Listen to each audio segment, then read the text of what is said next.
শুরু হলো পশ্চিমবঙ্গ বিধানসভা নির্বাচনের প্রথম দফার ভোটযুদ্ধ। আজ বৃহস্পতিবার সকাল ৭টা থেকে উত্তর ও দক্ষিণবঙ্গের ১৬ জেলার ১৫২টি আসনে চলছে ভোটগ্রহণ। কেন্দ্র ও রাজ্যের দুই হেভিওয়েট দল বিজেপি ও তৃণমূলের অস্তিত্বের লড়াইয়ে উত্তপ্ত এখন ওপার বাংলা।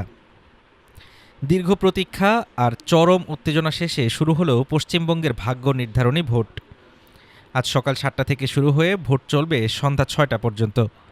মোট ১৫২টি আসনে ১,৪৭৮ জন প্রার্থীর ভাগ্য নির্ধারণ করবেন ৩,৬০,০০,০০০ ভোটার।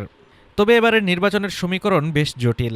ভোটের ঠিক আগেই প্রায় ৯০ লাখ ভোটারের নাম তালিকা থেকে বাদ পড়া নিয়ে উঠেছে বিতর্কের ঝড়।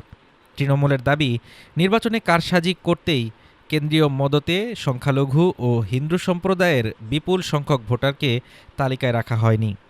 অন্যদিকে দিল্লিতে আসীন বিজেপি এবার কোমর বেঁধে নেমেছে বাংলার ক্ষমতা দখলে। মোদি শাহ থেকে শুরু করে গেরুয়া শিবিরের শীর্ষ নেতারা চষে বেড়াচ্ছেন মাঠ। নন্দীগ্রামে শুভেন্দু অধিকারী, আসানসোলে অগ্নিমিত্রা পাল কিংবা মেদিনীপুরে দিলীপ ঘোষ। বিজেপির হেভিওয়েট প্রার্থীদের জয় নিশ্চিত করতে কেন্দ্রীয় বাহিনী মোতায়েনকেই বড় অস্ত্র হিসেবে দেখছে দলটি। ২,৪০,০০০ কেন্দ্রীয় বাহিনীর নজিরবিহীন নিরাপত্তার চাদরে ঢাকা আজ পুরো রাজ্য। তবে ভোটের আগের রাত থেকেই অশান্তির কালো মেঘ দেখা গেছে দিকে দিকে। পূর্ব মেদিনীপুরের নন্দীগ্রামে তৃণমূল নেতার বাড়িতে ভাঙচুর, পতাকা ছেঁড়া ও লুটপাটের অভিযোগ উঠেছে। গ্রেপ্তার হয়েছেন স্থানীয় এক তৃণমূল নেতা।